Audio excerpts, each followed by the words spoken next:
Salut à tous. Alors, nous sommes là encore un épisode avec Michael Vincent, préparateur physique, qui est là avec nous aujourd'hui.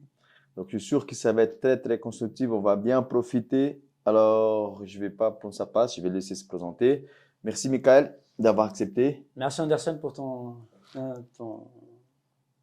accueil. Avec grand plaisir. Donc, Michael a déjà travaillé avec plusieurs athlètes de chez moi que j'ai indiqué. J'ai dit, écoute, il faut chercher Michael pour la préparation physique. Donc, on va bien profiter aujourd'hui. Actuellement, il habite en Thaïlande. On va parler de ça aussi. Et puis voilà. Juste avant de commencer la conversation, de lancer, n'oubliez pas, abonnez-vous sur la chaîne Chaos Suisse. Donc, Ruben Chaos Suisse, il est aussi derrière l'écran avec nous. Donc, peut-être que vous allez entendre sa voix aussi pour des questions à Michael. Et puis voilà, abonnez-vous, partagez. Comme ça, on va continuer à proposer, à développer notre travail. Ça va nous aider. Ok, Michael, donc tu peux te présenter s'il te plaît? Michael Vincent, j'ai 46 ans. Ça fait 22 ans à peu près que je fais ce métier, donc préparation physique. Je suis plus spécialisé donc, sur tout ce qui est sur la performance humaine, que ce soit physique, neurocognitive et mentale. Je m'axe surtout sur tout ce qui est travail de la puissance, de l'explosivité, donc plus sur les sports à dominante neuromusculaire, on va dire. Voilà, et moins sur les sports d'endurance, bien que j'ai quand même des athlètes un peu dans ce domaine-là, c'est moins ma spécialité, on va dire. Et voilà, donc aujourd'hui je suis en Thaïlande, mais ça faisait une quinzaine d'années que j'étais en Suisse et que je bosse avec voilà, différents athlètes professionnels de haut niveau et aussi des monsieur et madame tout le monde, on va dire, qui souhaitent un peu se remettre en forme ou qui Pour veulent la santé, ouais. accéder à des rêves ou des projets qu'ils avaient, voilà, de réaliser leur premier marathon, grimper le Mont Blanc, faire une Spartan Race, enfin, voilà, des challenges un peu. Voilà. Mon rôle, c'était un peu de les accompagner pour qu'ils arrivent à atteindre leurs objectifs, quoi. Ok, nickel. Donc, au niveau des formations, donc je sais que tu es une experte, on a beaucoup. Donc, pendant la discussion, je suis sûr on va parler sur ça. Mais est-ce que tu as des formations, tu es coach mental aussi? Alors, j'ai fait des formations en préparation mentale, mais je ne coach pas à proprement parler le mental. Pour Hmm. moi, la préparation mentale, elle fait partie de l'entraînement. L'entraînement, C'est tous les jours. c'est tous les jours et c'est une vision globale. C'est un investissement et une motivation que tu vas mettre dans toutes tes actions. C'est pas juste j'ai un préparateur physique, un préparateur mental, un nutritionniste, etc. Donc quand tu fais un travail physique, forcément ton mental il est impliqué parce que Hmm. ça te demande un effort. Il faut que tu aies des intentions, il faut que tu aies un environnement qui soit favorable pour réaliser ton entraînement, ta performance à l'entraînement, mais après en compétition. Donc c'est pas la prépa mentale à proprement parler, mais c'est plutôt intégré dans ma manière de coacher et ma manière d'amener les exercices et les séquences pour aider les athlètes à performer. Ok. Et tu as déjà tes ceintures là de karaté? Alors oui, je suis ceinture noire deuxième dan de karaté, je me suis arrêté Shotokan? Shotokan à la base, ouais, exactement. Après, j'ai touché un peu à d'autres styles, à autres sports de combat. J'ai fait aussi un peu de judo, voilà, de taekwondo, krav maga, enfin voilà, jiu-jitsu. Euh, Plus pour complémenter un peu mon axe principal qui était le karaté, parce que c'était le club que j'avais à côté de chez moi. Et donc, du coup, voilà, je Tu as me fait le suis orienté vers ça. karaté Shotokan? en Suisse ou en Non, France? en France. En France. En France, ouais, j'ai fait aussi de la compétition au niveau national. Et voilà quoi. Après, je me suis orienté voilà, plus sur l'aspect préparation physique. C'est quelque chose qui me parlait plus et que je trouvais qui était important et qui manquait un peu, qui me manquait quand j'étais compétiteur, mais qui manquait un peu à la discipline. Donc du coup, je me suis dit, j'ai très tôt cherché à essayer de comprendre les déterminants de la performance, que ce soit physique, mental, euh, au niveau de la nutrition, voilà, tous les aspects autour de la performance qui pouvaient m'aider, moi, à progresser, mais aussi aider les autres à progresser. Donc, du coup, j'ai très vite essayé de faire des liens entre différentes disciplines dans les sports de combat, mais aussi avec d'autres sports. Mhm. Parce que j'ai fait beaucoup de l'athlétisme et de ski alpin. Je suis venu d'une région montagneuse, donc le ski, c'était voilà, un des sports voilà, principaux quand j'étais jeune. Du coup, il y a beaucoup de choses qui m'ont aidé à construire ma conception, on va dire, de l'entraînement et des apports que j'ai pu avoir avec mes expériences dans les différentes disciplines. En tant qu'athlète, voilà, mais aussi après en tant qu'entraîneur. Ok. Vu que, on va profiter, vu que tu as parlé de, toi, tu viens d'une région montagneuse, Ouais, je viens de la Chartreuse, donc en France. La donc Chartreuse, c'est, pour ceux qui ne connaissent pas, c'est là où il y a les moines qui moi je fabriquent de connaissais la pas, liqueur. Juste. mon espion virtuel, Ruben, Ouais. il m'a dit tout à l'heure ça, et je te pose une question concernant ça. Ouais.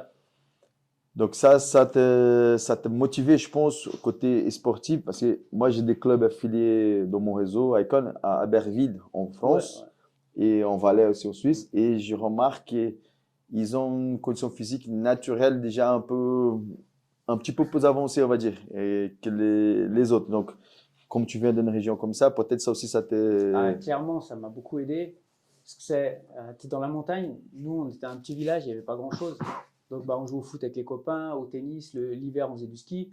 Donc, déjà, tu avais une multidiscipline, tu vois, en fonction de la saison. Et oui, on était dans la nature. Donc, nous, on allait courir dans la forêt, on allait dans la rivière, on faisait plein de choses, tu vois, naturelles. Donc, tu grimpes aux arbres, machin. Donc, ça développe plein Ça, c'est une chance. ouais, c'est une chance. Et plein de qualités physiques et de choses qui te permettent de te développer mieux. Surtout quand tu es jeune, où tout passe un peu. Toi, tu es aussi éducateur, donc tu sais que la motricité, c'est ce qui te permet de construire voilà, tout ton développement et qui va t'aider. Et ça a été un gros atout. Aujourd'hui, j'en prends conscience avec les formations qui m'ont permis d'analyser un peu mon parcours et qui me disent ah ouais, je comprends maintenant certaines choses que j'ai pu mettre en place. C'est un peu indirectement grâce à l'environnement que j'avais quand j'étais jeune. On n'avait pas grand-chose, mais ce qu'on avait, c'était voilà, la nature et on pouvait faire plein de choses. Et puis, tu as de la famille dans cette région encore. Ouais. Et dans le monde qu'on vit aujourd'hui, ça a beaucoup changé ou encore les gens qui habitent dans cette région, ils ont encore ces privilèges ou malheureusement, ça, partout aujourd'hui, la technologie, on connaît tout, le téléphone. Mais je pense que chez toi, on va dire comme ça, les enfants qui sont nés là-bas, qui grandissent là-bas, ils ont encore cette chance. De toute façon, je pense que ça doit être mieux qu'en ville, ça c'est sûr. Exactement. Mais ils ont encore cette chance, ils bénéficient encore un peu de cet atout. Il y a un espace de liberté qui est quand même plus important. Puis, tu peux toucher au sport outdoor, tu vois, de nature. Tu as un autre contact aussi que quand tu es dans un environnement urbain. Il y a des avantages aussi. Mais dans la nature, tu as un autre feeling, un autre contact et tu développes vraiment une autre perception. Et tu le fais naturellement, souvent inconsciemment. Exactement. Parce que tu vas juste jouer avec tes potes. Tu vas jouer, tu sautes d'un caillou à l'autre, c'est dans le ludique. Un arbre, un machin. C'est ludique. Tu ne penses pas, tiens, je suis en train de travailler ma proprioception, mon équilibre, mon truc. Non, en fait, tu le fais naturel. Tu es sur la rivière, tu veux traverser, tu vas marcher sur un caillou, tu vas être tu vois, ok, tu bouges dans tous les sens. Donc, tu t'amuses. Donc, en t'amusant, tu vas développer beaucoup plus de choses que des fois en faisant quelque chose qui est trop spécifique. Et ça, c'est un conseil que je donnerais aux jeunes, c'est de dire, ok, avant l'adolescence, c'est de pratiquer le maximum de sport possible et d'avoir des espaces de liberté et pas de spécialiser les jeunes trop tôt avec une activité où souvent, tiens, j'aime bien le tennis, ou les parents aiment bien le tennis, on met le pied au tennis, et puis il fait ça, et il fait que ça, et on va lui faire tous les jours, 2 heures ou 3 heures par jour. On a plus intérêt à diversifier et développer les différentes qualités qui peuvent être intéressantes pour l'humain, son développement personnel, mais après que tu pourras transférer dans le sport. Ouais. À l'université à l'époque, au Brésil encore, quand on a étudié l'école russe et cubaine, je pense que jusqu'à un certain âge, ils faisaient que d'athlétisme, mais tous les branches de l'athlétisme. Ouais. Et puis surtout à Cuba, depuis là, ils commençaient. Après, donc ça commence un peu dans la spécialisation, mais d'abord athlétisme. Et là, ils voyaient la détection des talents pour voir quel sport c'était mieux, mais d'abord beaucoup d'athlétisme, coordination, la course, tout. Exact. Puis à l'école aussi.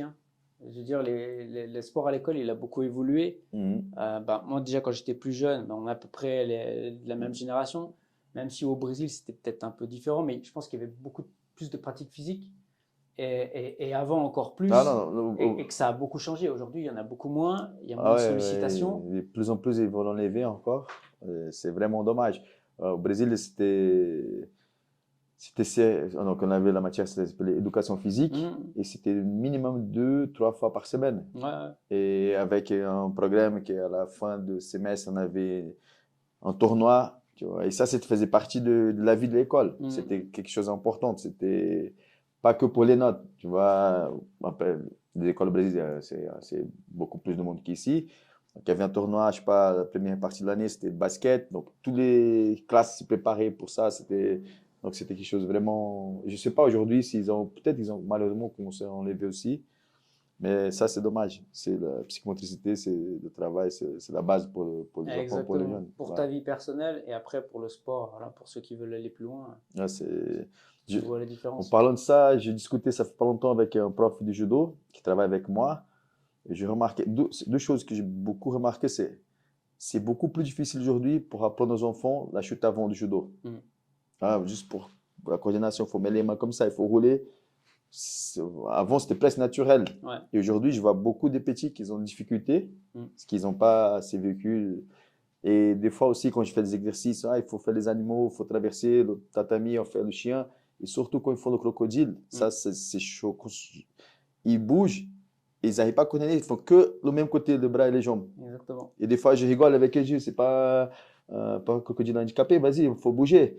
Et moi, et dès que je le rappelle, là, on dirait qu'il y a un déclic, le cerveau, et il commence à bouger. Mais sinon, c'est vraiment. Bah, ça, c'est une grosse tendance qu'on voit aujourd'hui qui est plus marquée qu'avant.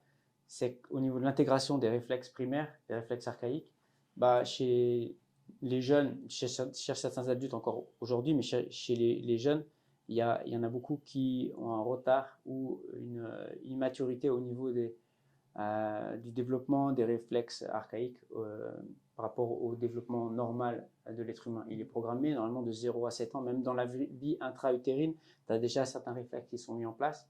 Donc c'est tous ces réflexes au niveau neurologique, ils permettent le développement. Je veux dire, on ne crée pas le programme il est déjà programmé et il est fait pour qu'à chaque étape apparaissent certains réflexes pour protéger ou aider à développer. L'humain, il est programmé pour survivre. Il n'est pas programmé pour être productif ou faire des choses voilà, avec efficacité, de mouvement, etc. Marquer des points au tennis, faire une chute. Ok, ça c'est une conséquence d'un apprentissage après des mouvements.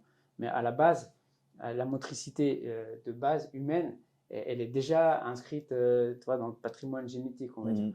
Et aujourd'hui, pour différentes raisons, il y a lié à la grossesse, l'accouchement, il y a voilà, les produits qui peuvent être.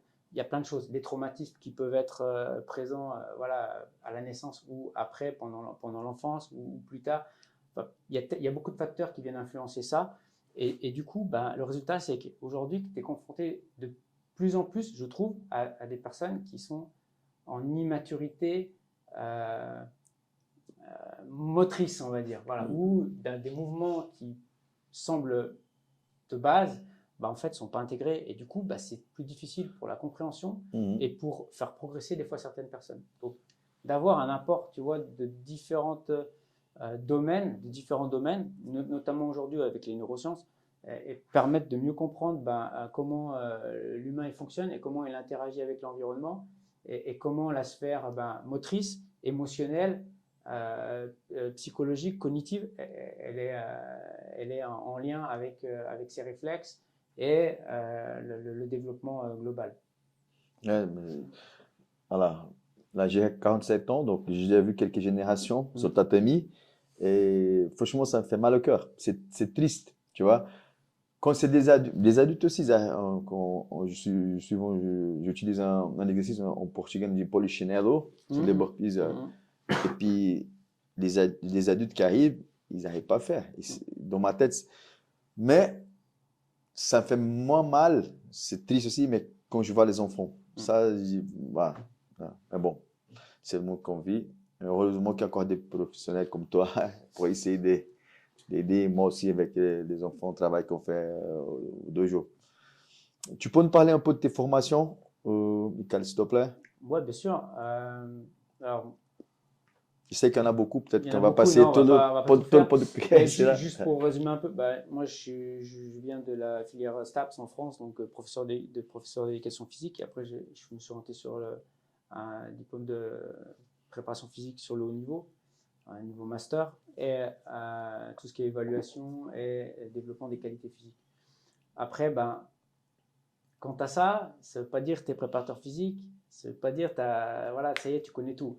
Il faut toujours rester à l'écoute, en éveil, et puis aller chercher. Donc, ben, j'ai fait une trentaine de certifications dans différents domaines, en neurosciences, en mobilité, rééducation, enfin voilà, dans plein de domaines différents pour en fait enrichir un peu ma boîte à outils.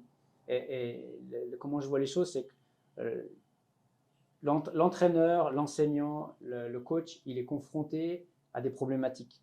Ça peut être avec un jeune sur le développement, ça peut être avec un athlète sur l'acquisition d'un geste ou le perfectionnement d'un geste, ça peut être avec une personne lambda qui veut juste se remettre en forme et qui s'est blessée, voilà, elle est tombée au ski, elle s'est cassé quelque chose, il faut, voilà. Donc tout ça, c'est des problématiques, des contextes différents, et pour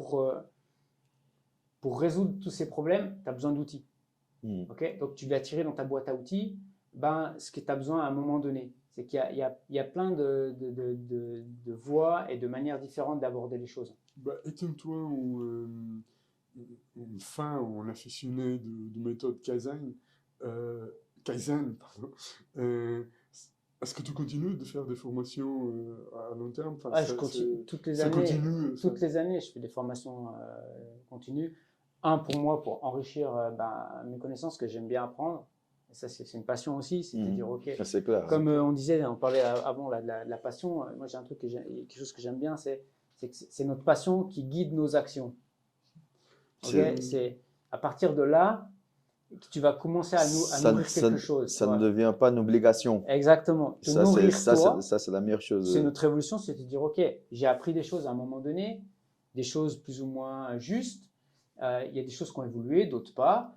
Mais il ne faut pas rester sur ces acquis et se dire, ok, il faut toujours remettre en question, ce que toi tu sais, ce que tu peux voir ou ce qu'on peut t'apporter. Et pour avoir ça, il faut essayer d'aller, pas le mot toucher à tout, mais d'aller voir un peu dans différents domaines, même des fois un peu différents de ce que tu fais habituellement, pour justement avoir une autre vision des choses. Quand on reste enfermé dans un seul domaine, tu as une vision un peu tunnel et tu as des œillères et tu ne vois pas trop ce qui se passe. Maintenant, quand tu as une vision plus ouverte, ok, tu peux dire, ah oui, tiens, là, c'est pour ça que sport de combat, tu dis, je vais aller voir, tiens, au judo, c'est bien, il y a peut-être des choses au taekwondo et les coups de pied, c'est sympa. Comment je peux intégrer ça dans ma pratique? Au niveau de la prépa physique ou de n'importe quel métier, c'est un peu la même chose. Bien. Pour moi, je suis 1000% d'accord avec toi. Moi, je suis passionné aussi. Juste pour donner un exemple, une fois, j'étais en train de rentrer d'une fête familiale avec ma femme et mes deux filles, je crois. Et on passe devant, c'était la salle à Berner, une salle. Il y avait le championnat du monde je crois que c'était gym acrobatique, un truc comme ça. J'ai dit, on va aller voir. Et je regardais, et là, je commençais à analyser déjà. Je ne connaissais pas la règle. Il y avait des Russes, il y avait des Ukrainiens, ils étaient très forts, Français, les Suisses. Et j'ai commencé à faire des analyses. Et là, ça n'a rien à voir avec le sport de combat. Et je regardais des trucs pour transférer aussi, peut-être pour un entraînement, pour un geste, pour une façon de, tu vois, d'intégrer. D'expliquer quelque chose, des fois, tu dis, d'intégrer dans ça. mon travail. Ça c'est sûr. Je suis 1000% d'accord. C'est comme ça qu'on remplit la boîte outils, je pense. Je vais voir la natation, ça n'a rien à voir avec le sport de combat, mais peut-être le coach, la façon qu'il travaille, la façon qu'il parle aux athlètes, il y a toujours quelque chose. Et c'est comme ça qu'on va. Voilà. Garder l'esprit ouvert, être curieux. Et après, ça demande du travail aussi. C'est un investissement en temps, en argent, en tout. Voilà, tu fais des formations, c'est pas gratuit non plus. Donc, et les gens, ils se rendent pas compte toujours de ça. Ils disent, ok, quand tu présentes quelque chose en 10 minutes à quelqu'un, c'est pas 10 minutes de travail. C'est 5 ans, 10 ans de formation, d'expérience, de synthétiser, tu vois, les choses pour que tu puisses présenter quelque chose en 10 minutes qui paraisse facile. Ouais. Tu vois? C'est quelque chose que tu as Et étudié ça, les pendant gars, ils 10 se disent, ans. ah putain, il m'a Ça- fait un truc, ouais, lui, C'est. ouais, mais non, mec, pour pouvoir faire ça, Ouais. Ça t'as fait pas vu le 10 ans travail qui est que- derrière, ça, c'est l'iceberg. Tu vois ça, mais Ouais, dessous, tu vois pas tout ce qui Au, s'est au- passé. au Brésil, on dit une petite histoire.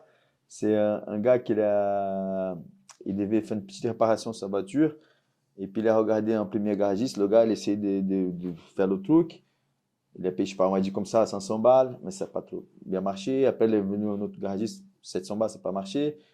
Et puis, dans un coup, il a appelé un autre gars. Le gars, c'était 5000 balles. Il dit, même, je suis sûr que ça va être réparé.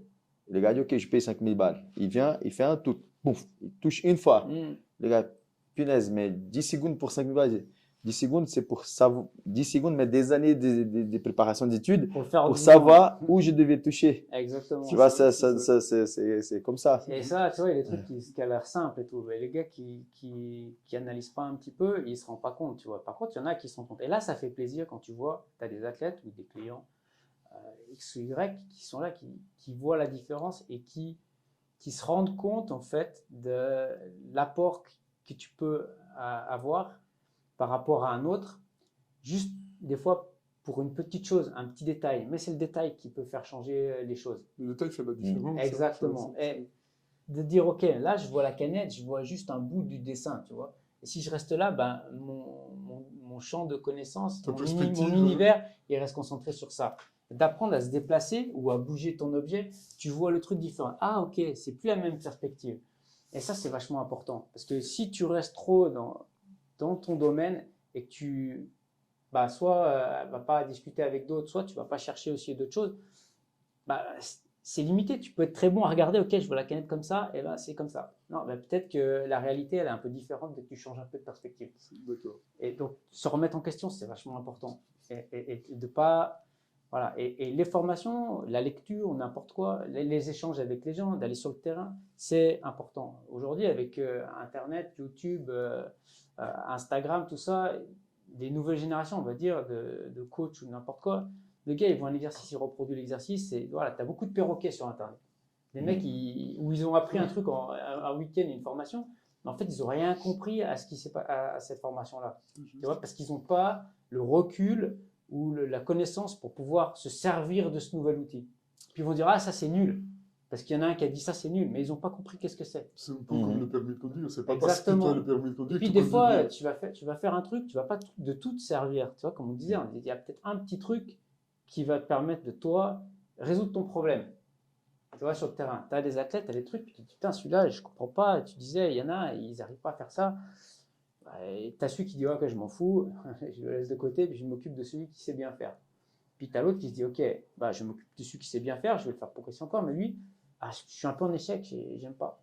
Tu vois, je dis, ok, j'ai envie de l'aider, et puis j'ai envie qu'il réussisse. Tu vois, ça c'est aussi quelque chose. Tu es là pour apporter quelque chose, pas juste pour faire le show ou faire, ok, moi je sais faire, bah, c'est bien, je sais faire. Je peux te montrer plein de trucs voilà, que des gens n'arrivent pas à faire. Bah, c'est pas le but. Le but, c'est quoi? C'est je suis au service de quelque chose, de quelqu'un, pour l'aider à lui réussir ce qu'il veut faire. C'est aussi différent, tu vois. Donc de se dire, ok, c'est pour ça, c'est important toujours de se former, d'aller voir différents domaines, comme on disait. Et puis, bah, on parlait philosophie, tu vois, Kaizen, j'aime bien cet idéogramme japonais, c'est pour ça que je l'utilise souvent, et ce terme, parce que c'est l'amélioration continue. Et chercher, aller vers la perfection, même si on ne l'atteint pas, ça te donne une direction. C'est pas de te contenter de la moyenne, average, mais d'aller chercher, voilà, d'aller vers l'excellence. Après, tu arrives pas, mais tu as. Ben, souvent, le difficile, c'est pas d'arriver là-haut, c'est d'y rester. Ouais, Enfin, et puis souvent c'est d'investir c'est ça. pour aller. Tu vois, Ouais. c'est de chercher à vouloir s'améliorer. Déjà pour toi, tu vois, c'est dommage de dire tiens, je commence un métier voilà, à 25 ans, et puis à 35 ou à 45, t'es le même qu'il y a 10 ans ou il y a 20 ans. C'est dommage, même pour toi, tu vois, c'est quelque chose qui te permet de grandir, etc. Bah, tu vis, mais tu évolues pas. Ouais, exactement, l'évolution. Et on parlait des arts martiaux. Dans les arts martiaux, il y a quand même quelqu'un de très célèbre qui illustre un peu ça, c'est Miyamoto Musashi. Et il a écrit plein de livres, il y en a, ils lisent les livres, mais ils n'ont peut-être pas compris le fondement du truc, tu vois. Et sa philosophie, c'est c'est un expert des sabres, mais il a étudié différentes écoles. Pas forcément pour être l'expert de toutes les écoles, mais pour connaître aussi les techniques des autres et pour se dire, OK, je vais perfectionner mon art en allant explorer les différents domaines. Et ça, je trouve que c'est un message qui est important et pour être un bon professionnel, pas juste même pas juste bon, mais pour être meilleur, c'est de dire, OK, il faut que je fasse l'effort d'aller aussi confronter Il faut toujours ce que tu sortir de la zone de sais, confort. sortir de ta zone de confort, Tout te le temps. confronter, pas rester sur, OK, je ne veux pas aller trop discuter avec les autres. T'en as, ils sont bien pour ça, tu vois. Ils sont là, OK, t'affirmes des choses, mais tu ne vas pas trop te confronter avec d'autres professionnels. C'est bien d'aller discuter. Après, personne n'est parfait, personne ne fait parfait.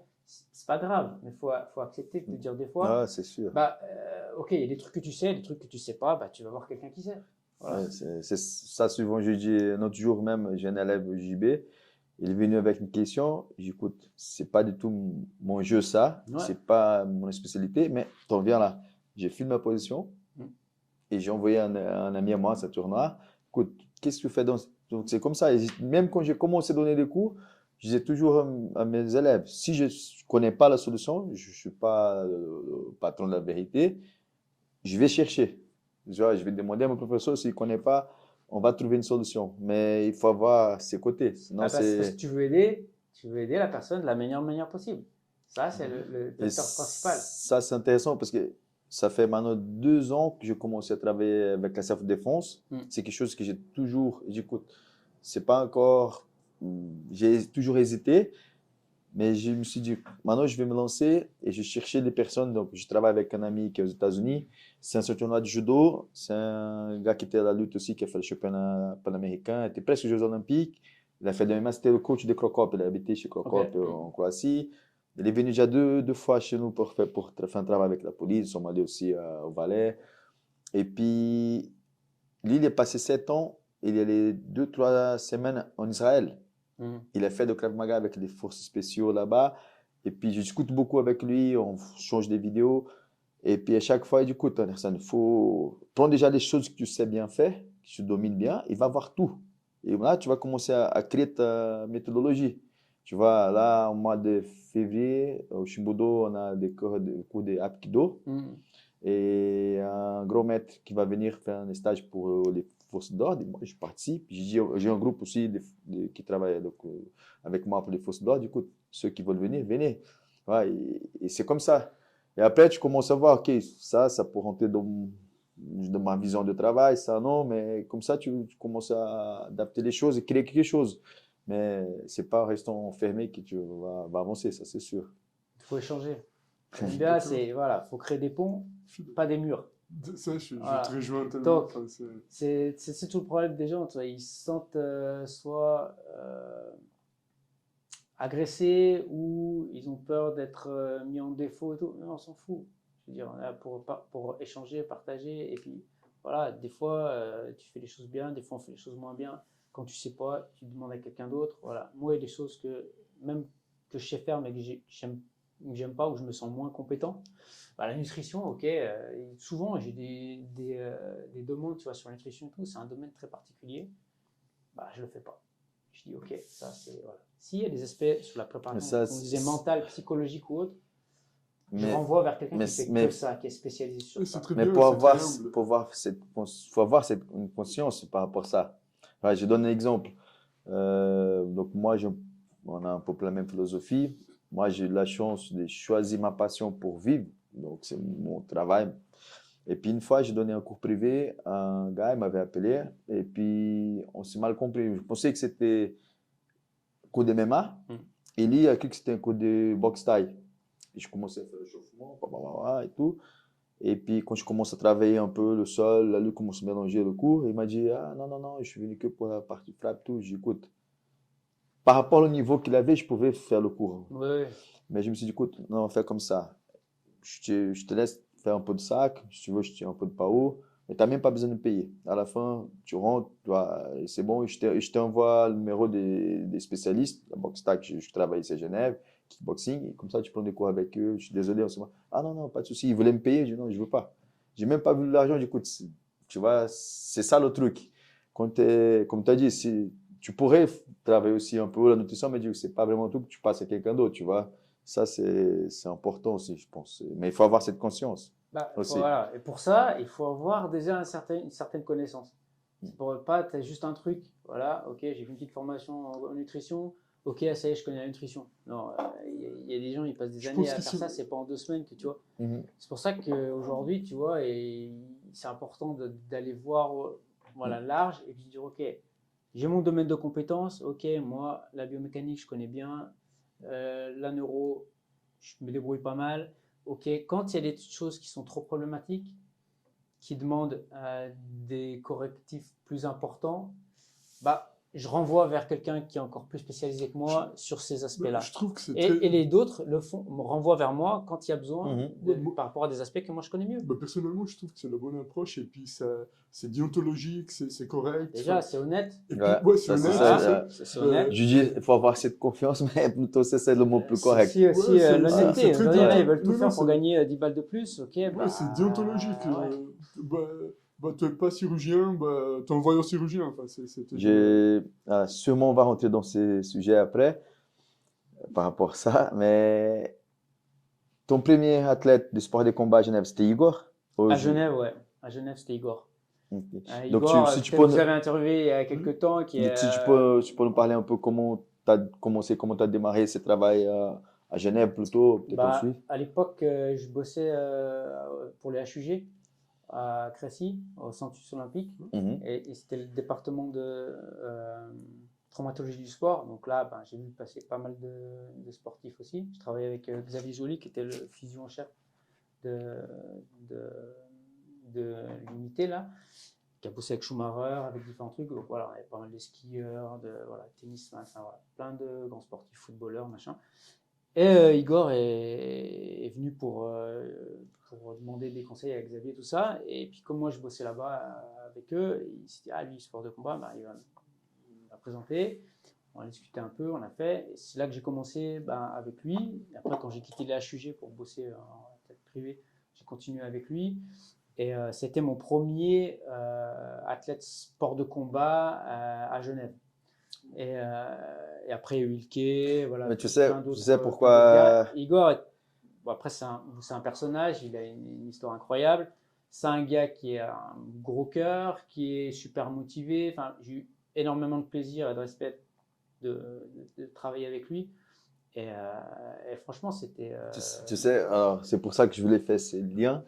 Parce qu'à l'époque, tu vois, quand je suis arrivé en Suisse, j'avais une autre vision de la préparation physique, voilà, ici. Et j'ai vu que c'était nul. C'est la vérité. Pour les sports de combat. Je parle des sports de combat. Je ne veux pas parler par le ski, tout ça. Foot. Et puis, je me rappelle, j'ai commencé à voir les vidéos de Igor. À l'époque, c'était Facebook encore. Tu vois? Et puis, moi, j'étais plus dedans. Je pouvais encore faire, mais j'écoute, j'ai pas suivi. J'avais fait aussi une post-graduation au Brésil, sport de performance, tout ça. Mais j'ai pas continué à étudier. Je me suis dit, je vais plutôt côté coach sur tatami. Voilà. Et je trouvais pas des gens compétents à l'époque. Et puis, j'ai commencé à voir le travail que tu faisais avec Igor.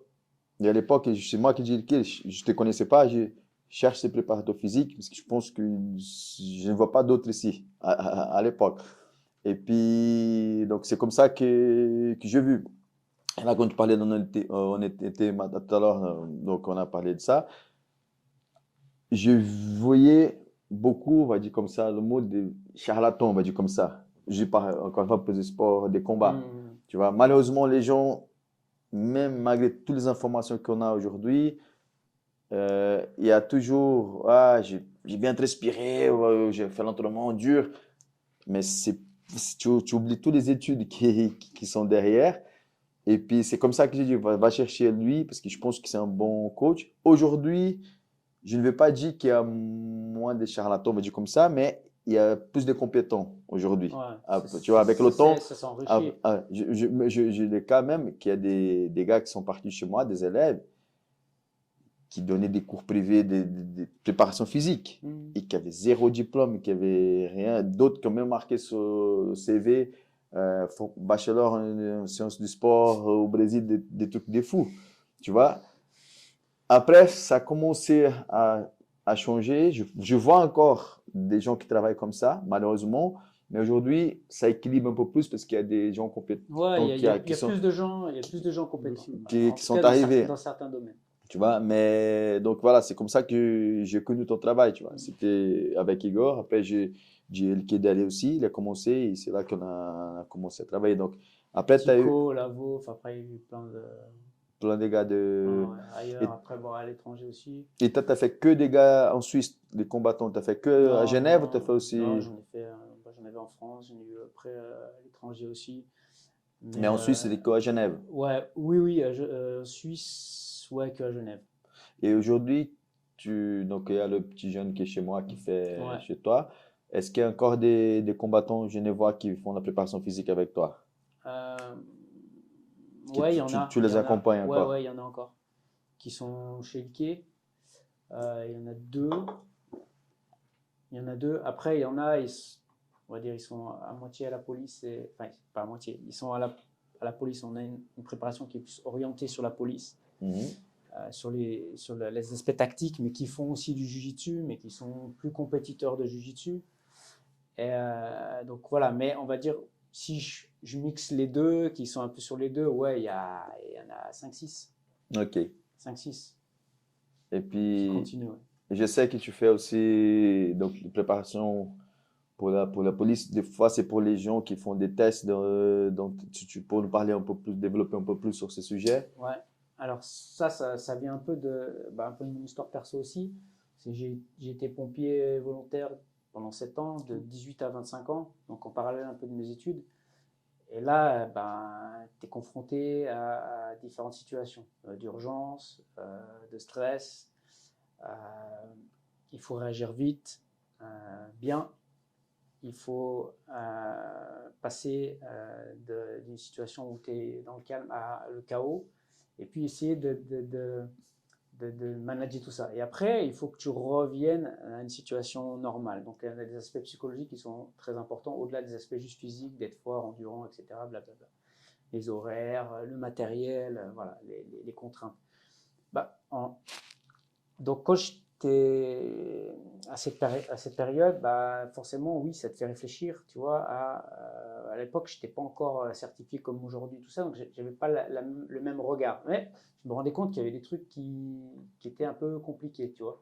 Donc, du coup, au fur et à mesure de mes études et puis après de mes expériences aussi dans les autres ports, bah, j'ai réanalysé aussi un peu les choses de, de, de ma période pompier, quoi, où bah, des fois, tu passes Tu étais à, pompier dans en quelle ville? montagne, ouais. En montagne. En montagne. C'était pas un gros centre, mais on avait pas mal D'intervention. d'interventions et d'interventions, on va dire, variées. Donc, des fois en ville, ils en font beaucoup, beaucoup, mais tu ramasses aussi des poivreaux et des mecs, tu vois. Donc, voilà. Par contre, bah, en montagne, des fois, tu as des accidents de la route, la bagnole elle est dans le ravin, bah, elle est en travers, machin, tu apprends des procédures de base et tout, mais quand tu arrives sur le terrain, des fois, ta procédure, bah, c'est impossible à l'appliquer. Donc, il va falloir que tu te rapproches au mieux du truc et que tu essaies d'appliquer les principes de base que tu vas pouvoir adapter en fonction de la situation. Quand tu as un mec il coupait du bois, la tronçonneuse se retrouve ici dans le thorax et que bah, tu arrives, ça dans le manuel, c'est pas marqué, tu vois. Mhm. Une fois, il y a un mec qui pareil, il coupait du bois, ils attachent des élingues, tu vois, des câbles aux arbres pour pouvoir les faire tirer. Le câble a lâché, le mec il s'est retrouvé scalpé avec la boîte crânienne ouverte. Enfin, il y a plein de choses comme ça, tu vois, où ils font des forages pour faire des fixations dans les rochers, pour tenir les rochers, mettre des filets, des trucs, et puis le truc qui tombe dessus. Voilà. Donc, tu as plein de cas, tu vois, assez atypiques. Et puis bah, là, il faut que Tu dois s'adapter tu dois sur... t'adapter. Tu vois. Donc, c'est pas juste ta force et ton truc. Et Ouais, puis, t'as pas le ok, choix. Sur place, tu dois... voilà, donc là, tu n'as pas le choix. Et puis, tu peux pas te barrer, te dire, OK, bah salut mec, je sais pas faire, j'ai pas vu. Non, Tu t'assumes, quoi. faut que tu assumes. Voilà. Donc là, il y a un moment donné, faut que tu puisses avoir les outils pour être au mieux.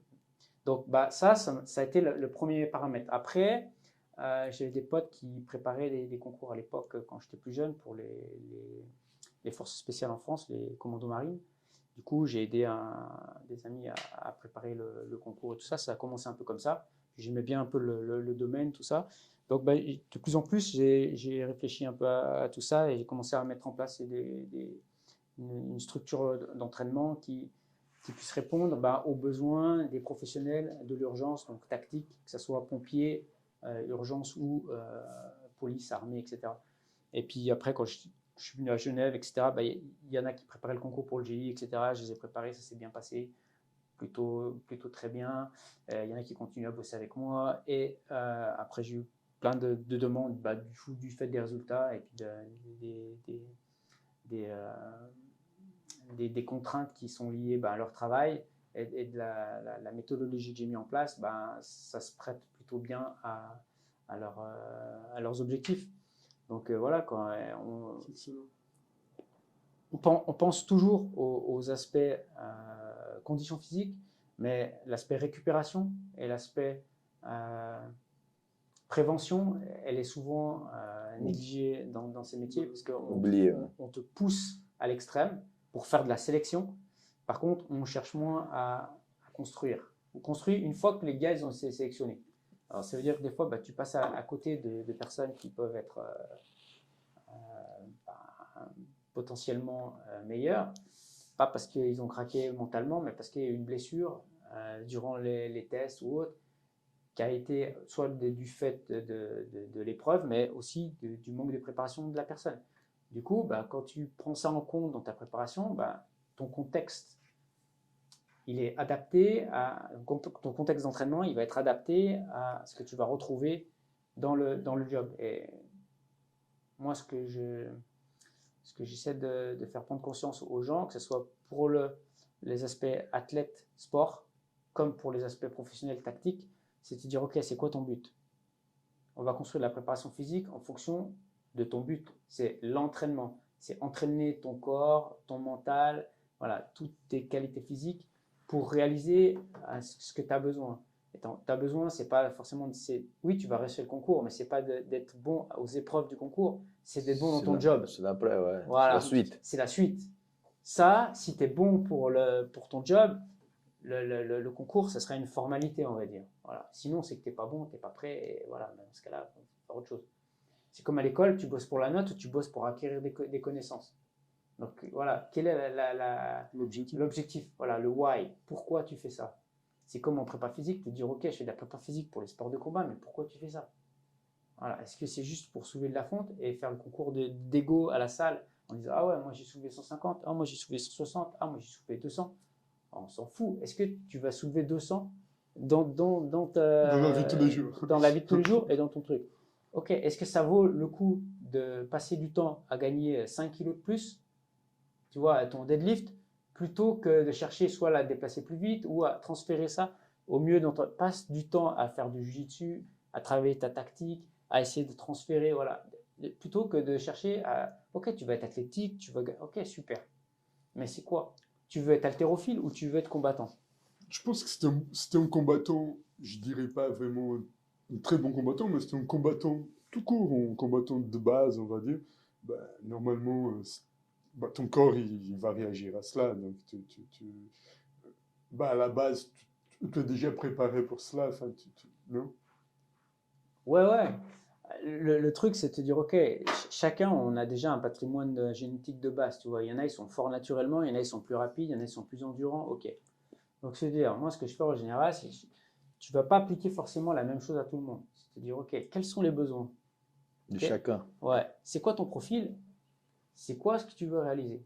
Ok. Quel est l'athlète idéal en jiu-jitsu, par exemple? Ok. Est-ce qu'il doit être fort, mais fort de combien? Il doit être rapide, il doit être... il a des capacités perceptives, etc. Ça, c'est très spécifique par rapport aussi le jeu qu'il va utiliser, les techniques qu'il va utiliser. La prépa physique, c'est de l'entraînement spécialisé. Voilà, tu as la technique pure, mais la technique, c'est aussi appliquer des forces dans une direction donnée. Voilà. Et après, c'est le contexte de compétition, les règles et tout qui vont influer comment ça va se passer. Et donc, toi, tu dois, dans la prépa physique, te dire, ok, tu peux avoir une stratégie de dire, ok, je fais de l'haltérophilie, je fais du crossfit, ou je fais de la muscu. Ok, tu vas avoir un petit gain, mais il va être limité. Après, si tu veux passer au-delà et aller vers l'excellence, et je veux être bon ou je veux être le meilleur, là, il faut passer à autre chose. Tu vois. Et donc, il y a plein de choses qui sont, c'est pas à jeter, tu vois, tout est bon. Mais après, c'est dans quelle proportion je les utilise. Est-ce que la personne, elle a vraiment besoin? Quelqu'un qui est déjà naturellement très fort, est-ce que c'est nécessaire de chercher à gagner 5 kilos de plus? Peut-être il faut le gagner un peu plus. Il a peut-être plus intérêt à gagner un peu plus de mobilité, à travailler sa puissance, mais plus sur la vitesse, Ouais. etc. Ça, c'est très intéressant parce que c'est à l'époque quand j'ai étudié, au début, j'étais bien dedans aussi. J'ai fait beaucoup de formations au Brésil. Après, je suis allé plus du côté coach. Et c'est un puzzle. Exactement. Et même comme coach, c'est la même chose. Tu vois, les Pareil. stratégies, ça, qu'est-ce qui celui-là, il doit travailler plus que ça, c'est de la technique. Ça, c'est très intéressant. Ça, Exactement. Et ça, tu l'acquiers après avec l'expérience et sur le terrain. Si tu as beau apprendre, faire des formations, faire de la théorie, lire 50 livres, c'est les connaissances, c'est le truc de base. Mais après, c'est qu'est-ce que tu en fais. Mhm. Tu vois? Et ça, c'est sur le terrain que tu vas apprendre ça. Toi, en passant du temps avec des jeunes, avec des moins jeunes, avec différents profils, et puis au contact aussi de mentors ou d'entraîneurs plus expérimentés qui vont te transmettre aussi leur vécu, leur réussite, leurs erreurs, et qui vont peut-être te faire gagner du temps aussi. Et te dire, OK, l'avantage d'aller sur le terrain aussi avec d'autres personnes, c'est de te dire, OK, lui, il va me faire un retour d'expérience de choses qu'il a déjà testées. Parce qu'il y a des choses que tu fais qui sont, comment dire, faciles à appliquer, et puis d'autres qui le sont moins. Justement, parmi toutes les formations que tu as faites, c'est-à-dire Exos, FMS, The Health, enfin, la- laquelle de ces formations-là t'influencie le plus dans tes entraînements? c'est un mélange. C'est un mélange en fait, ouais. Tout. Ouais, en fait, moi quand je vais faire quelque chose, je sélectionne déjà un peu avant. Je fais pas un truc juste pour faire un truc. Non, juste. Parce que comme on a dit, ça demande du temps, ça demande de l'argent et de l'énergie qu'il faut investir. Tu fais ta journée de travail, des fois tu vas encore passer la moitié de la nuit à bosser, à faire le truc. Puis des fois il y a des aspects théoriques, mais tu peux avoir certaines formations que j'ai faites, vous avez beaucoup de physique. Chez TACFIT par exemple, c'est beaucoup de pratique. Ok. Donc, en général, quand je vais sur quelque chose, je ne choisis pas au hasard et je prends des sucres. Comme je disais, voilà, j'ai des problématiques à résoudre. Je vais chercher lesquels peuvent m'aider le mieux dans ce qu'il y a. Alors, il y a des formations ou des organismes qui sont un peu références, mais tout n'est pas accessible des fois de premier abord. C'est-à-dire que souvent, il y en a, il y a une formation à la mode, que ce soit chez FMS, FRC, de Spinay, c'est un peu à la mode, je fais des cars partout, ok, puis on met des cars et des cars et des cars, ok, peut-être que le gars en a besoin ou pas autant, tu vois. C'est quoi le besoin, tu vois? Donc, c'est te dire, ok, chez tout le monde, il y a des trucs qui sont intéressants. Après, c'est de savoir identifier, sélectionner quels sont les principes qui régissent le fonctionnement du corps humain. À partir de là, tout est plus ou moins bon. Okay, et ceux qui répondent à ces principes, qui vont dans la même axe, tu sais que ça va être plutôt bien. Et après, il y en a un qui a regardé la canette ici. Et puis l'autre, il a regardé la canette comme ça. Et il a vu toujours une même canette. Okay, elle fait la même dimension, elle a la même couleur, elle a vu les dessins. Mais ils n'ont pas eu, tu vois. Donc, des fois, tu ne vas pas tout utiliser. Mais tu vas prendre un truc chez un et chez l'autre qui peuvent être intéressants. Donc, toutes m'ont influencé. Okay. Voilà. Donc, il n'y a pas une qui t'influencie le plus? Non, mais il y a des principes que j'ai redécouvert d'une autre manière ou que j'ai mieux intégré par rapport à la formation de base que j'avais à l'époque, notamment sur la mobilité et aujourd'hui sur la neurologie fonctionnelle. Parce que ça, c'est un truc, j'aurais bien aimé connaître plus de choses sur ces aspects-là, sur le plan pratique à l'époque. Mais il n'y avait pas encore, c'était en construction, on va dire, tu vois. Parce qu'il y en a justement, ils se sont posé des questions. Ils se sont dit, tiens, moi, je regarde le fonctionnement du mouvement d'un point de vue biomécanique. L'autre, il l'a regardé d'un point de vue physiologique, énergétique. Donc, comment le carburant pour faire fonctionner tout ça. Et l'autre, donc, la structure, il regarde ça sur le fond du carburant. Je simplifie un petit peu. Et l'autre, il va dire, ok, mais pour tout ça, c'est qui commande? C'est le cerveau. Comment il fonctionne ton cerveau? Tu vois, pourquoi? Okay. Si on peut dire, peut-être. Du coup, il faut essayer d'aller chercher les différentes pièces du puzzle et après, tu fais toi. Tu composes en conformité. C'est ça que je voulais dire. Je pense qu'on va dire, si on pourrait dire comme ça, le secret de la réussite, c'est de trouver les bonnes pièces pour le puzzle. En fonction de ce que tu as, du contexte. Voilà. Parce que tout est plus ou moins bien. il y a des trucs bien, des trucs moins bien, mais c'est le contexte qui va déterminer tout ça. Tu vois, c'est comme un peu le cuisinier, tu vois. J'aime bien faire l'analogie avec la cuisine. Parce que c'est pas parce que tu aimes bien manger et puis que tu sais faire cuire des pâtes que tu es cuisinier. Tu vois. Et puis après, être entre cuisinier et être grand chef, c'est encore autre chose. Tu vois, tout le monde peut faire une soupe. Ok, tu fous des patates, tu fous des poireaux, tu mets un peu d'eau. Ok, ça fait une soupe. D'accord. Mais et toi, tu fais la soupe, je fais une soupe, elles n'ont pas le même goût. On aura les mêmes ingrédients. Tu vois. Donc tout ça, c'est un peu la même chose. Après, qu'est-ce que tu veux en faire? Quelle proportion tu vas mettre de tout ça? Tu veux qu'elle soit plus salée, plus sucrée? Tu veux qu'il y ait quel goût? Donc tu vas mettre différentes épices. Ben, pour moi, l'entraînement, c'est ça. L'entraînement, c'est un art. J'aime bien ce truc-là. L'entraînement est un art parce que c'est pas juste la science. La science, c'est ta base pour créer, pour améliorer, construire ton art.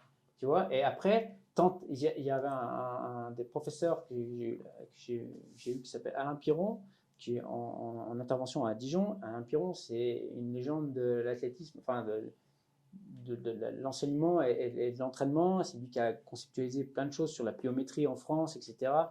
Et ce gars-là, il avait une manière de penser et de te présenter les choses sur la pédagogie et tout.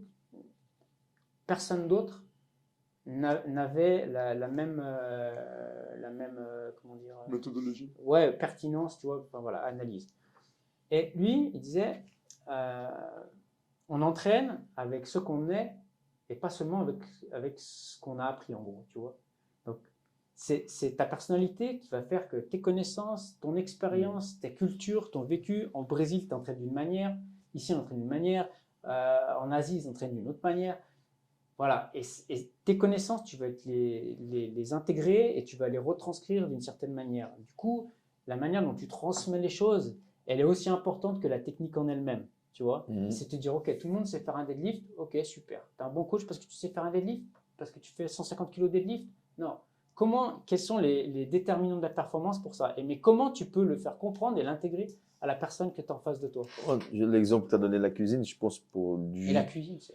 jiu-jitsu brésilien, c'est pareil. Par exemple, aujourd'hui, à mon époque, déjà, la mentalité était différente. Donc, on cachait les techniques. Il y avait déjà beaucoup de rivalités. Donc, dès qu'une équipe a trouvé une nouvelle technique, on va dire comme ça, c'était presque un secret professionnel. Et si un athlète balançait quelqu'un d'autre de l'équipe, il faisait virer, même taper.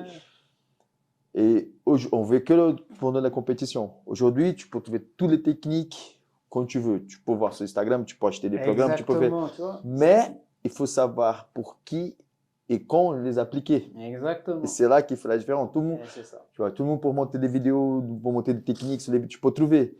Mais est-ce que c'est le moment de cette technique, il doit travailler ça, c'est ton athlète? Est-ce que c'est bien s'il est capable de le faire à ce moment-là? Est-ce qu'il a les savoir utiliser, pourquoi, quand? C'est ça qui c'est le secret, on va dire comme ça pour moi. Exactement, je suis d'accord.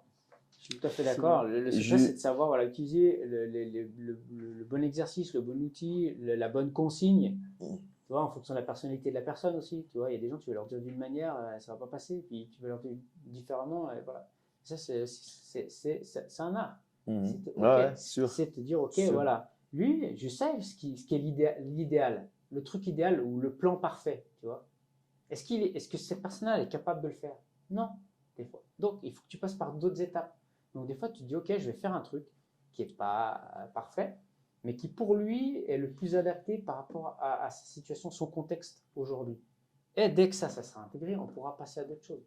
Il y a des sports il y a des sports qui sont très en avance sur l'entraînement, d'autres qui le sont moins.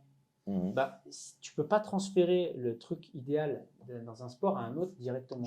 Ou un athlète qui dit putain, tu prends Bouchécha, il s'entraîne comme ça, ok, bah, je prends le plan d'entraînement de Bouchécha, je fais la même chose.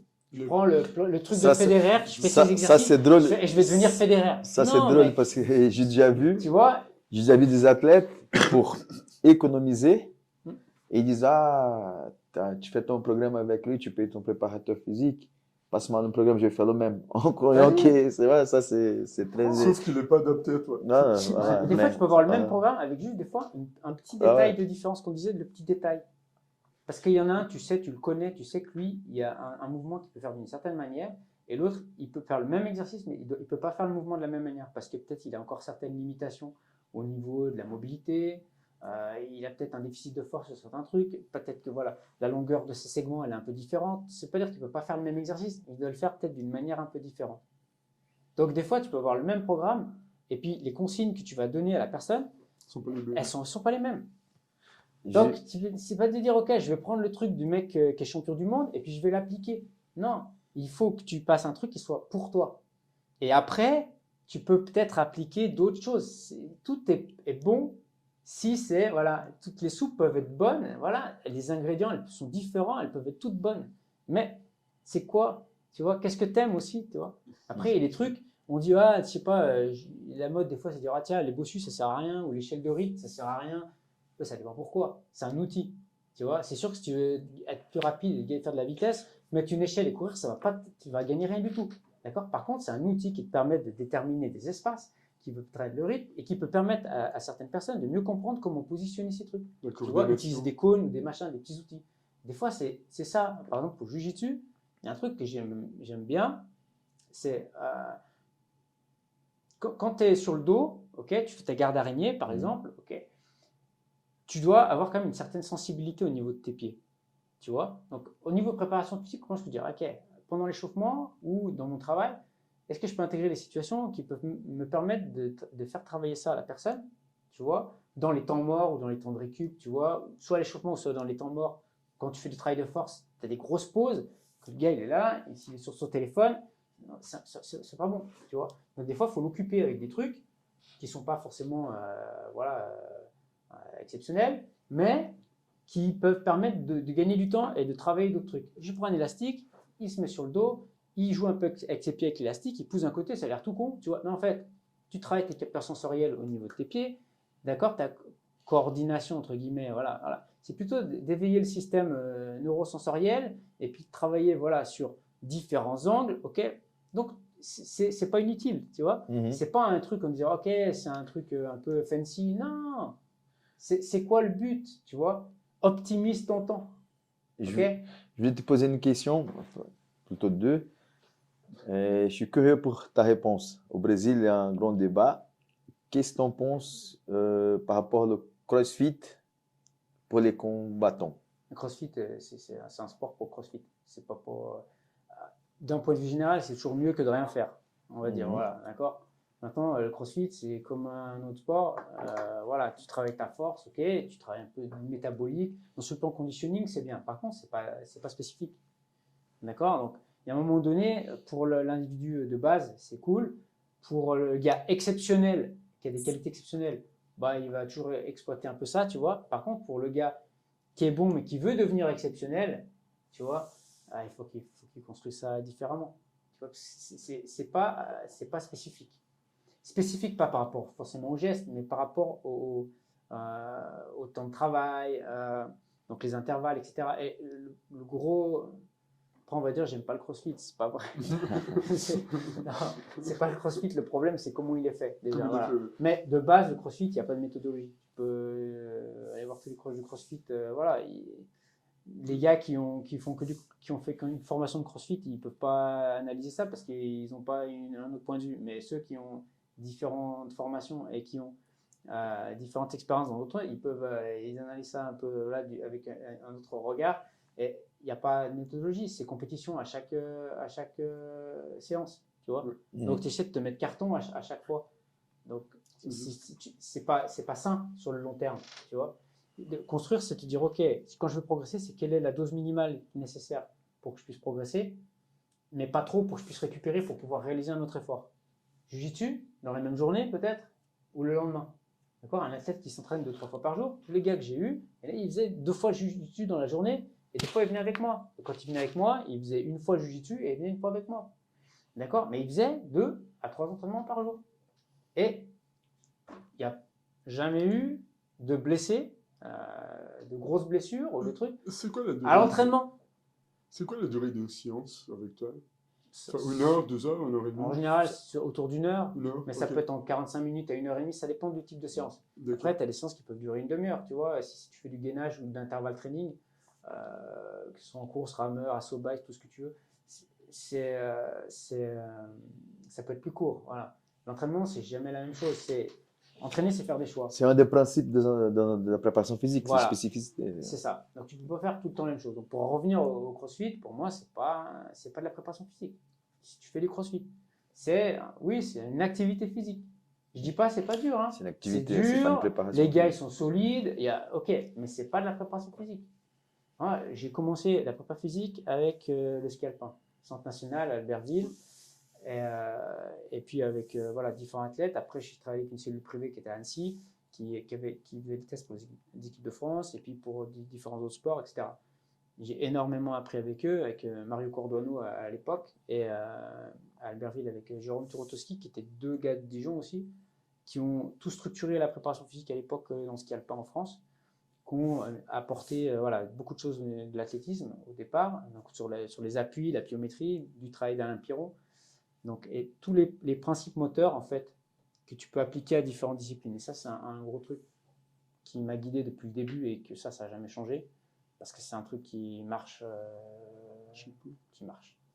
qui fonctionne parce que ça a été éprouvé sur le terrain, d'accord. Et tous les trucs qui découlent de ça permettent d'adapter à différentes disciplines. Et si comme on disait avec Anderson, j'ai entre guillemets réussi dans différentes disciplines, avoir des résultats, c'est un peu grâce à ça. C'est pas un secret, c'est juste de dire ok, il y a certains principes moteurs qui sont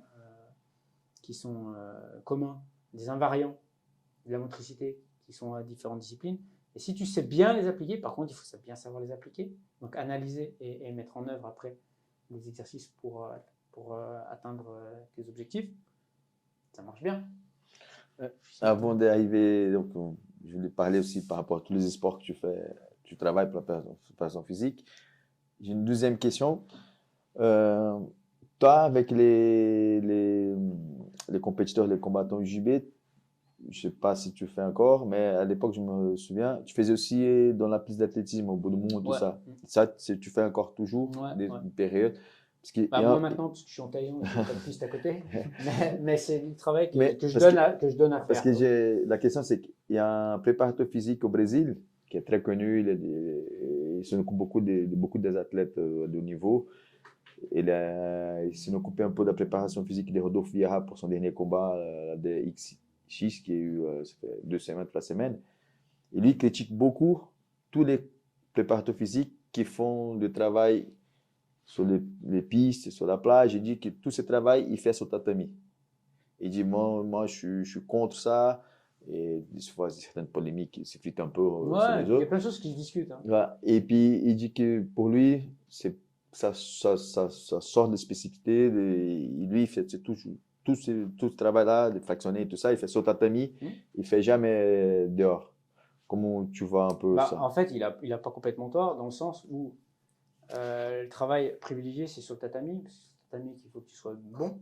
Par contre, est-ce qu'il faut exclure pour ça de faire de la course ou du vélo ou d'autres choses? Voilà, c'est ça qu'il dit. Voilà. Il rigole, il dit, tu vas pas faire de marathon, tu vas pas... Exactement, on en reviendra par rapport à la boxe taille, où là, c'est un autre monde.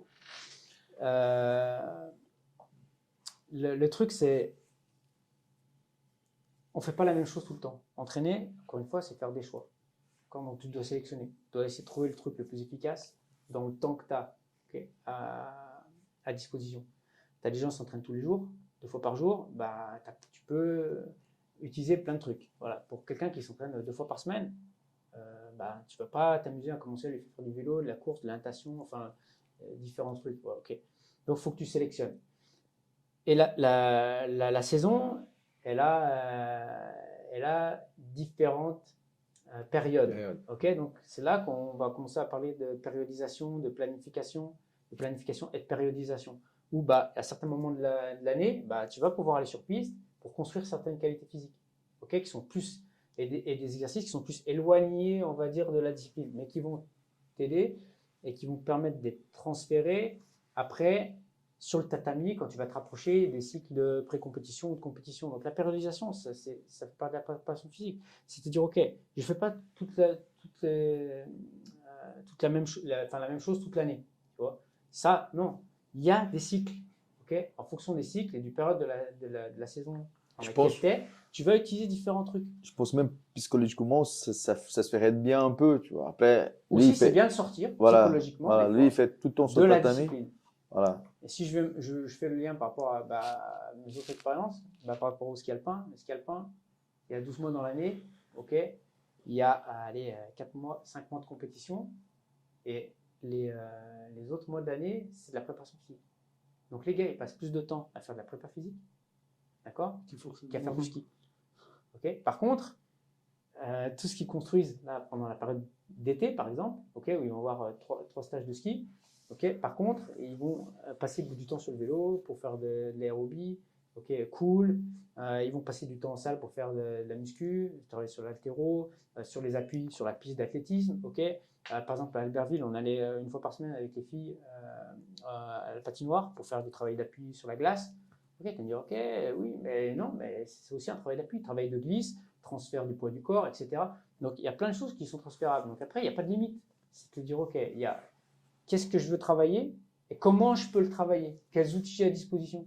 Donc, il ne faut pas se limiter en se disant, ok, ah non, ça, c'est pas bien, ou ça, oui, c'est pas bien si tu fais que ça. Tu vois, c'est comme dire, ok, l'échelle de rythme, c'est pareil, c'est une grosse polémique. Ou le bossu, te dire, ok, est-ce que ça vaut le coup de se mettre sur un bossu, tu fais de la proprioception. Tu fais pas de la proprioception. Ok, mais peut-être que la personne, là, elle aime bien ça. Ok, donc si elle fait que ça, oui, ça sert à rien. Mais si tu passes, allez, 2 minutes à faire ça, à l'échauffement, tu vois, une fois de temps en temps, parce que la personne, elle aime bien que ça va l'aider à rentrer dans le truc, pourquoi tu vas t'en priver? Tu vois, est-ce que de faire de l'échelle ou un truc, ça peut aider ton athlète à mieux comprendre certains travails d'appui? Pourquoi t'en priver? Tu vois, c'est pas comme si tu faisais ça tout le temps. Le problème, c'est qu'aujourd'hui, les gens ils veulent faire des buzz sur Internet et soit on brûle certains trucs, soit on encense d'autres choses. C'est un peu plus, c'est pas noir et blanc, tu vois. C'est te dire, encore une fois, contexte. C'est quoi, qu'est-ce que je veux faire? À quoi ça sert cet outil? Tu vois, tu vas pas utiliser un marteau pour visser. Tu vois, tu veux visser un meuble, tu utilises un tournevis. Tu vois, tu n'utilises pas un marteau. Voilà, par contre, tu veux planter des clous, tu vas prendre un marteau. Donc, qu'est-ce que tu cherches? Tu as ta boîte à outils, tu as comment tu utilises tes outils, ta méthode, et après, tu vas dire, OK, bah, aujourd'hui, qu'est-ce que je construis? Je fais une chaise, je fais une table, ou je construis une voiture. Tu vois? Donc, c'est pas le même truc. Le niveau de complexité, il est différent aussi. Bah, mon athlète, il en est où? Et c'est un débutant, et il est avancé. Est-ce qu'il connaît beaucoup la muscu? Est-ce qu'il connaît moins la muscu? Il faut que je passe beaucoup de temps à faire du travail technique. Est-ce qu'il faut que je passe plus de temps à faire de la force? L'haltérophilie, on va dire, c'est le sport roi pour l'explosivité, la puissance, mais c'est hyper technique. Le temps que tu vas passer à travailler, tu vois, ta technique d'haltérophilie, tu ne le passes pas à faire d'autres trucs. Donc avant qu'il exploite la puissance sur des mouvements complexes, peut-être il faut passer sur des trucs moins compliqués, tu vois. La pliométrie, bah ouais, il y a plein de gens qui font de la plio, ils font des jumps, mais quand tu regardes, enfin quand tu as un peu l'œil aiguisé, tu vois les trucs, le mec il fait pas de la pliométrie, il perd du temps, le pied il est comme ça, l'alignement il est Tout pas l'aspect bon, technique, les gestes techniques. l'intention elle est pas bonne. Si le geste technique il n'est pas correct, ça sert à rien de mettre des box à 80 cm si le gars il est pas capable d'absorber les trucs correctement. Donc tu vois, ou de mettre des haies juste pour faire style sur la vidéo, tu vois, non. Et la plio, c'est des trucs que j'ai beaucoup fait avec Igor, avec d'autres gars, je les ai amenés sur l'athlétisme, enfin sur le petit athlète. On fait des trucs. Quand tu regardes maintenant, il y a beaucoup, en ce moment, c'est un peu la mode des trucs old school, tu vois. On montre un peu les vidéos de Gunthor avec Jean-Pierre Heger à l'époque et tout. Jean-Pierre, j'ai assisté à pas mal de ses confs aussi et ses trucs et tout. C'est l'école russe, tu vois.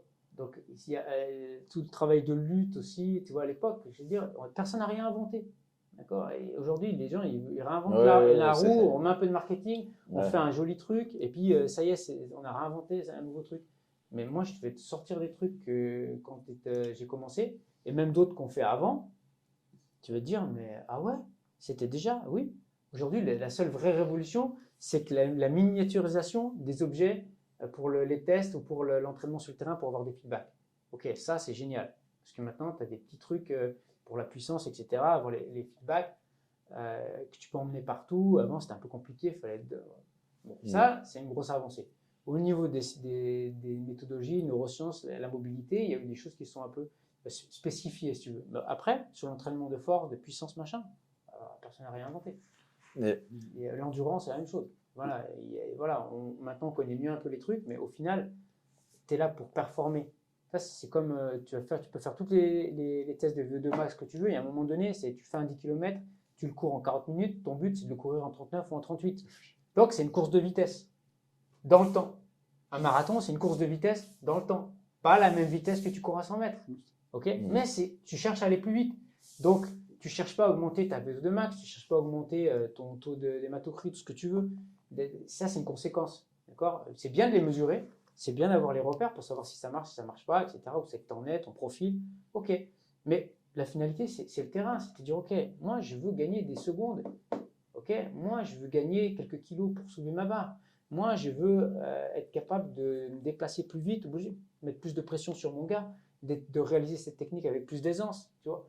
C'est ça, le truc. Après, les facteurs perceptifs, tu vois. Le sport de pied-point, ok, le visuel, il est très important.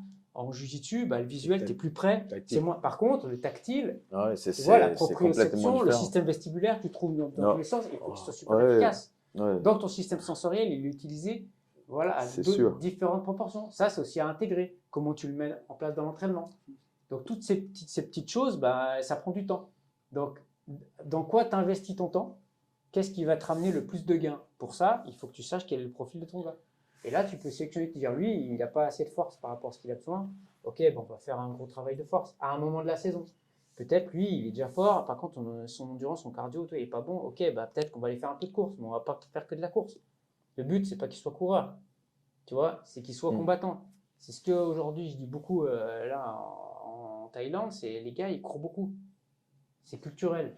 C'est dur de leur dire, les gars, courez moins. Parce que ton but, c'est d'être bon dans la boxe style. Passe du temps à mettre de l'intensité dans ton sac, dans ton sparring ou dans tes PAO, plutôt que de te fatiguer à faire 10 km avant ton entraînement pour arriver fatigué et à kicker à 3 à l'heure. Alors que tu le fais. Mais des fois, c'est difficile de casser une tradition. Et là, je peux te dire que. Avant d'arriver en Thaïlande, on va dire comme ça, par rapport à la discussion qu'on a eue, je crois que la réponse, elle est. Juste revoir un peu la proportion des choses. Et quand c'est que tu fais les choses? Je pense que la réponse, elle est déjà dans la discussion qu'on a eue. Comme je dis avant, on commence. Donc, la plupart des préparateurs physiques, ils sont spécifiques dans un domaine. Donc, même certains dans le sport de combat, et des préparateurs qui sont que pour le judo, que pour la lutte, que pour le MMA. Après, peut-être qu'il y en a qui font du sport de combat en général. Mais c'est rare de voir, je ne vois pas trop, peut-être que je ne connais même pas. Comme toi, de plusieurs sports différents avec une réussite. Donc, si tu peux nous parler, quels sont les sports que tu travailles avec les personnes? On va parler plutôt de haut niveau. Et pourquoi tu as réussi à avoir réussite dans des sports différents? Donc, ça, c'est pas très. On ne trouve pas souvent ça. Il y a déjà. Donc, tu peux déjà commencer. Dans les sports, moi, je travaille avec le ski alpin. Je parle pour le très haut niveau. Ski alpin, j'ai eu des escrimeuses aussi. Pilote automobile. Qu'est-ce que j'ai encore? Hockey sur glace, je pense. Hockey sur glace. Hockey sur glace. Sans compter les sports de combat. Foot, sans compter les sports de combat. Golf. Golf, j'ai eu aussi, ouais. Tennis aussi, à l'ATP. Qu'est-ce que j'ai eu encore? La voile, beaucoup dans la voile, à Genève notamment, où là, ça c'était une grosse expérience aussi, parce que je venais pas de la voile. Et là, c'est bien, c'est pour ça aussi bien d'avoir des fois des regards extérieurs, parce que quand tu es dans ton domaine, tu vois ton truc d'une manière. Et quand tu fais des fois intervenir des gens d'autres disciplines, ils ont pas qu'ils voient le même regard et ils peuvent t'amener des choses nouvelles. Par exemple, pour la voile, à l'époque, il n'y avait pas grand-chose, il n'y avait rien, même au niveau de la préparation physique.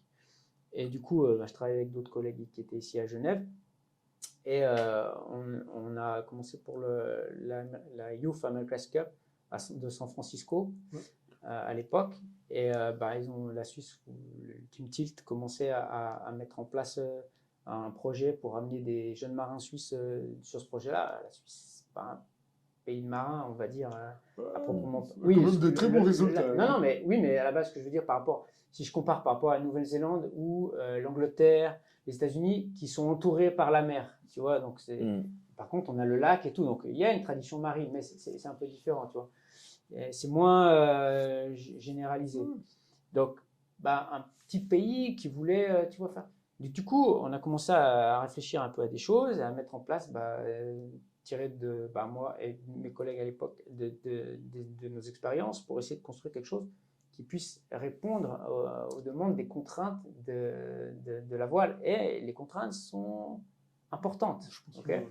Et du coup, San Francisco, c'était pas trop mal passé. Ils avaient fait 4e à l'époque, c'était le premier truc. Et après, moi, j'ai mené le projet pour les Bermudes, donc toujours avec l'équipe. Là, on avait fini 3e à un point du 2e, c'était hyper serré. Enfin bref. Donc là, on finit sur le podium et voilà, avec devant voilà, des grosses nations de la voile, avec des gars qui étaient très expérimentés dessus et tout. Donc, on a construit une méthodologie, voilà, issue d'autres disciplines, mais adaptée à la voile. Et il n'y avait personne qui faisait. Et puis d'un coup, les gens ils ont commencé à regarder, ils se disent ok, tiens, qu'est-ce qu'ils font eux? Et puis ils ont commencé à introduire après un petit peu des choses, tu vois. Donc on a été un peu les premiers à faire la structuration et puis te dire ok, après ça a inspiré beaucoup d'autres équipes après à essayer d'imiter dans un premier temps et puis d'essayer d'apporter des choses, tu vois. Donc quand tu fais les choses le premier, tu prends de l'avance aussi sur les autres. Et souvent, on parlait des fois des résistances au changement. Tu as des sports où il y a un peu de retard. Et puis, ils n'osent pas trop parce que ouais, chez nous, non, c'est différent. Combien de fois j'ai entendu ça? Ouais, mais non, mais chez nous, c'est pas pareil. Tu sais, les rugbyman, tu vois. Ah non, au rugby, tu vois, c'est pas pareil. Les footballs, ah non, c'est pas pareil. Tu viens pas du sport. Non, mais tu comprends pas. Mais je pense que ça. Et quand tu commences après, il y en a un qui commence à te faire confiance et qui te met tout truc. C'est ça tu commences après à leur mettre une raclée et puis ils se disent oh. C'est ça que je voulais dire. Si le coach il est d'accord avec ses projets et même tu veux dire un coach d'une équipe de rugby, un coach du JB, on va imaginer un club du JB, il y a plusieurs compétiteurs et puis le coach même il a cette vision, écoute les gars, même si c'est différent, c'est pas comme au Brésil, c'est pas comme aux États-Unis, mais on va faire confiance, faites confiance en moi, j'amène quelqu'un qui va s'en occuper.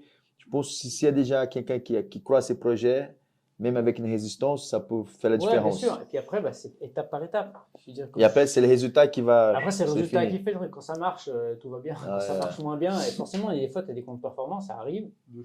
Ça fait partie du jeu. Bien, ça fait partie du jeu. Et puis voilà, il y a des jours, il y en a un qui est meilleur que toi, des fois, c'est toi après.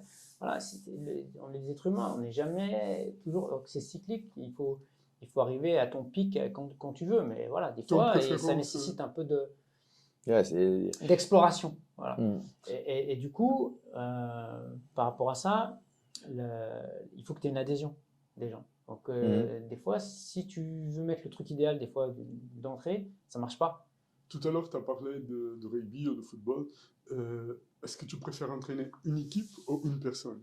Alors déjà, personnellement, j'aime pas trop entraîner les sports co. Notamment le foot ou les trucs, ça j'ai évité. Même quand j'ai commencé, j'ai eu des problèmes en Angleterre. Des équipes, ça te... non, mais pour la voile, c'était une équipe? Pour la voile, c'est une équipe, mais c'est un peu différent. Déjà, la mentalité est différente. Les exigences ils sont différentes. Donc, les gars, ils ressentent vite l'intérêt et le bénéfice de ce que tu vas mettre en place aussi, tu vois. Donc après, c'est une question aussi de culture dans la discipline. Tu as des disciplines où les gars, les disciplines de jeu, en général, c'est toujours un peu plus compliqué. Tu vois, le football, le rugby, peut-être un peu moins parce que c'est quand même plus physique, il y a plus de contact. Le tennis ou autre, des fois, ils n'ont pas envie de trop travailler, tu vois. Si tu les fais jouer, ils aiment bien. Mais dès qu'il y a pas une balle, une raquette, un ballon, des fois, c'est compliqué, tu vois, de leur faire des trucs sans un objet pour les amuser, on va dire. Donc, pour résumer, quel est le secret pour être un Le secret, préparateur physique des plusieurs sports différents. c'est d'avoir Ce qui c'est rare. de comprendre déjà quels sont les fondamentaux de l'entraînement et de bien connaître le corps humain. Connaître le corps humain, après les fondamentaux de l'entraînement, c'est-à-dire la méthodologie de l'entraînement, quelles sont les choses qui sont comment dire, transférables, voilà, qui sont invariants entre les différentes disciplines. Ce que je disais tout à l'heure par rapport à Alain Piron, il a déterminé voilà, différents axes sur le placement, le placement du corps, le déplacement du centre de gravité, le travail des appuis, et puis les régimes de contraction. Donc, comment tu utilises tes muscles. Voilà. D'accord. Donc, il y a trois grands axes, placement, déplacement et les tensions. Donc, les tensions musculaires. Donc, à partir de là, si tu as compris ça, tu analyses la discipline en fonction de ça. On commence par la science et après ça devient un art. Et après, ça devient un art. Voilà. Et après, c'est de dire, voilà, comme tout ça, voilà, j'ai mes ingrédients, j'ai mes outils, et derrière, voilà, qu'est-ce que je vais en faire. Okay. Avec une truelle, tu peux construire un mur, mais tu peux faire une sculpture aussi. Juste. Tu vois. Donc, ok, j'ai mon outil, j'ai ma technique, j'ai mon ciment, mon eau, mon sable, ok, je peux construire une maison, je peux faire une sculpture à la Michel-Ange, tu vois. Donc, la même chose, comment tu vas l'utiliser. Donc là, voilà, et après, les principes fondamentaux de l'entraînement, voilà, il y en a plein, on ne va pas tous les citer ce soir. Et du coup, tous ces principes, si tu les as compris, que tu analyses bien la discipline, tu peux appliquer ça de bonne manière, de manière efficace. Voilà, même si tu n'es pas un expert dans la discipline, voilà, maintenant si tu as l'expérience, c'est encore mieux. Moi, dans le sport de combat, ça se passe bien parce que j'ai une expérience des sports de combat, j'aime ça, mais j'ai aussi de l'expérience, donc j'ai vécu des trucs. Pour la voile, c'est typiquement, hein, je ne connaissais rien à la voile, j'ai mis le pied sur un bateau, sur un Optimus quand j'étais jeune, voilà, pour un petit stage, un truc. Mais à part ça, voilà, après j'ai travaillé avec CJP, sur les foils là, pour le circuit. Bon, le travail il est un peu différent aussi. Tu as le travail qui est plus physique. Là, par exemple, sur le CJP, c'était plus sur l'aspect neurocognitif. Il y a beaucoup de données à analyser. Donc, le système visuel, perceptif, voilà, il y a des choses qui sont à entraîner. Ça fait partie de l'entraînement. C'est l'optimisation du fonctionnement humain, on va dire, du corps, dans un contexte. Donc, optimisation du fonctionnement du corps humain dans un contexte. Et le contexte, voilà, il peut être sportif, il peut être rééducation, il peut être tactique pour les professionnels, police, armée, pompiers, etc. C'est comment après, il faut avoir j'aime pas dire ça, l'intelligence ou Tu dis l'intelligence émotionnelle. Ouais, mais d'arriver à analyser ça, tu vois, prendre de le recul sensibilité nécessaire aussi par rapport. pour pouvoir faire cette synthèse-là. Je comprends ce que tu veux dire. Ouais. Donc, après, voilà, tu n'as pas besoin d'être gêné. Tu peux dire, ouais, c'est une intelligence, voilà. Parce que si c'était facile, tout le monde le ferait. Il y avait beaucoup de préparateurs physiques qui faisaient pour le sport de combat, le foot. Il y a des gens qui sont bons dans certains domaines. Hein. Okay. Après, trouver le bon truc, l'alchimie, pour que la personne elle progresse, ça c'est l'alchimie de ta soupe, tu vois. C'est pas juste je mets des patates, des poireaux, de l'eau, du sel, de la coriandre, ce que tu veux, et puis la soupe elle va être bonne. Non, et elle va être bonne parce que tu vas faire ça. Toi. Surtout parce que tu as les connaissances pour et l'humain, il fonctionne, tu vois, il fluctue, tu vois, ton psychologique, il est influencé par tout ton environnement, familial, professionnel, voilà, ton émotionnel, on parlait des réflexes et tout ça, ça influe ton être, et un jour, tu as moins bien dormi, le lendemain, ton entraînement, il va être moins bien, tu vois. Alors, est-ce qu'il faut que tu fasses la même chose, ou est-ce qu'il faut que tu adaptes un peu? Moi, ce que j'essaie d'enseigner aussi aux gens, c'est de te dire, ok, peut-être que ce jour-là, il va pas falloir faire le truc à la lettre, tu vois, mais peut-être qu'il y avait 4 s'adapter. Je dis, il y avait peut-être 4 séries, peut-être qu'il va falloir en faire que 3. Ou tu avais une certaine vitesse à tenir, peut-être qu'il va falloir diminuer un peu. Mais cette sensibilité, c'est pas facile non plus. C'est pas n'importe quel coach que. Non. Tu vois, j'ai dit dans mon cas aussi sur le tatami, c'est la même chose. Donc, moi, je suis un coach aussi. Il y a beaucoup de proximité avec les athlètes. Donc, avec le temps, on le connaît. Déjà, juste par un geste, par un mot. Et avant qu'il dise déjà, par exemple, un athlète qui arrive pour l'entraînement, et tu sais, est-ce que tu as une bonne nuit, tu as bien dormi? Tu sais déjà avant qu'il n'a même pas besoin de dire. Il y a déjà la posture des fois. Il dit, ouais, c'est vrai, cette nuit, ces derniers temps, j'ai pas bien dormi, donc il faut avoir cette Et ce qui sensibilité fait la aussi. différence après entre un bon et, Oui. non, et un encore voilà, et un exceptionnel. Enfin, où, tu vois, t'as des gens, ils sont bons, mais ils n'ont pas cette analyse fine. Puis après, tu as l'autre qui a ça. Et ça fait la grosse différence. Et si tu veux être efficace, performant dans différents domaines et vers le top niveau, à un moment donné, il faut que tu aies quelque chose d'autre, tu vois. Maintenant, est-ce que tu peux nous parler un peu, on va aller un peu plus loin, ton projet en Thaïlande, ça fait presque un an. Donc, pour quelles raisons tu as décidé de partir là-bas et comment les choses se passent? Donc, c'est un pays que moi, je suis déjà allé 2 fois. Et j'aime bien ce pays. Je suis allé jamais à La Paz, je suis allé à Bangkok. Mais je pense qu'il y a beaucoup de choses qui ressemblent au Brésil. La nourriture, la température, et même les gens un peu. Donc, voilà, si je peux nous raconter un peu par rapport à cette aventure, on va dire comme ça. Ah, c'est une aventure.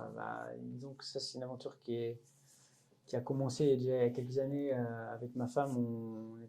Chaque année, on part un peu en Thaïlande voilà, pour la culture asiatique, le pays, la nourriture, le soleil, enfin, voilà, tous ces aspects un peu qu'on aime bien. Et puis moi, les sports de combat, j'aime bien aller faire un petit peu, j'en profite un peu pour aller faire un peu de pratique dans des camps, etc. Et du coup, petit à petit, l'idée a émergé de se dire, ok, pourquoi on n'irait pas s'installer là-bas à un moment et puis voilà, tenter l'aventure, quoi. Et du coup, voilà, ça faisait quelques années qu'on y réfléchissait. Et puis cette année, on a franchi le cap. On s'est dit, OK, go. Là, on en a eu un petit il y a maintenant 3 ans. Il commençait à être un peu plus mature pour pouvoir faire le déplacement. Donc on s'est dit, allez, go, on y va, quoi. Et par rapport à ça, j'ai un collègue Cédric, qui est un Français qui est installé là-bas depuis déjà des années, qui a une salle de fitness et une salle de Muay Thai à Bangkok, qui a ouvert aussi un camp à Hua Hin et à Koh Mak. Et toi, Moi, je suis à Hua Hin. tu es parti directement dans Ouais, cette ville. directement à Hua Hin, qui est à 3 heures de Bangkok, en voiture. Donc lui, il a un camp là-bas et donc du coup, il dit moi j'ai un petit espace là-bas, voilà, qui pourrait être aménagé. Nous, on avait le projet d'y aller, donc on s'est dit voilà, ça pourrait être l'opportunité d'aller là-bas. Et puis go quoi. Donc on tente l'aventure et puis on s'est dit voilà, de toute façon, voilà, on prend le risque. Oui, c'est un risque. Ben, voilà, dans la vie, faut prendre un peu des risques et puis il faut vivre les choses si on veut voilà, avancer et puis évoluer et tout. Et puis voilà, nous, par rapport à notre enfant, on avait envie de lui montrer aussi d'autres choses, de lui inculquer certaines valeurs, lui montrer voilà, dans le monde, il y a des choses un peu aussi différentes. Donc l'idée, c'était surtout, voilà, c'est un projet familial. Après, c'est de dire, OK, comment je peux utiliser mon bagage professionnel, mes connaissances, et pour pouvoir vivre là-bas et puis vivre cette aventure sur le plan familial pendant quelques temps. Et du coup, voilà, on a atterri là-bas à Hawaï, qui est une région qui est assez sympa. Il y a encore pas trop de choses. Enfin, c'est moins développé que Phuket, par exemple, ou que Pattaya, etc. Mais du coup, c'est un peu plus simple pour l'environnement familial, etc. C'est bien plus simple. Voilà. Et donc, moi, je suis installé donc, à Fight Club, et je collabore aussi avec d'autres clubs, notre club un peu plus au sud, à Thai-Breed, tenu par un Anglais. Et voilà, donc à Hua Hin, il y a une petite communauté qui s'est créée aussi avec le Jiu-Jitsu, avec un gars de chez Gracie Barra. C'est un Brésilien ou un Thaïlandais? C'est un Brésilien, Augusto Miranda, qui a ouvert un truc aussi là-bas. Donc je me suis dit, c'est une bonne place. Voilà, il y a du potentiel en tout cas pour essayer de développer quelque chose et essayer de faire venir des gens qui avant allaient à Phuket, peut-être les faire venir à Hua Hin pour faire des camps, ce soit le boxe thaï, jiu-jitsu, fitness, voilà, faire quelque chose, toi, essayer de développer quelque chose là-bas. Donc là, on est encore aux prémices, voilà, c'est. Donc, tu es parti pour continuer à vivre avec ta passion. Ouais, quelque temps, on va voir. Après, tu sais, là-bas, tout est Éphémère. Pas éphémère, non, je dirais incertain dans le sens où tu es très dépendant de l'administration. Et l'administration, ben, Je connais ça, aujourd'hui, moi. Moi, ça, je connais. t'accordent ton visa, ton permis et tout, et peut-être que demain, ils ne te le renouvellent pas, et dans ce cas-là, bah voilà, ok. Puis aujourd'hui, le petit s'est bien adapté. C'est ça, Moi, ouais, ma ça, je voulais, priorité, c'est la famille. je voulais poser cette Donc, question. Donc, c'est l'adaptation l'adaptation du petit, tu vois. pour le Si gamin, c'est. après, c'est plus compliqué, bah, dans ce cas-là, on verra nos choix, tu vois. Mais il a quel âge, ton fils? Il vient d'avoir 3 ans là ce week-end, Ouais. donc lui, pour l'instant, il vit sa meilleure vie. Ok. C'est Ah bah oui. c'est cool. Ok. Tu vois, donc, C'est magnifique. et donc voilà. Donc, après, ben, voilà, il faut s'adapter aux cultures, la culture générale, locale. Nous, voilà, on aime bien, on s'adapte plutôt bien à tout ça. Les gens sont sympas, comme tu as dit, ce pays est assez accueillant, le climat est plutôt bien. Après, rien n'est parfait, c'est comme partout. Voilà, mais voilà, pour nous, ça nous convient bien, en tout cas en ce moment.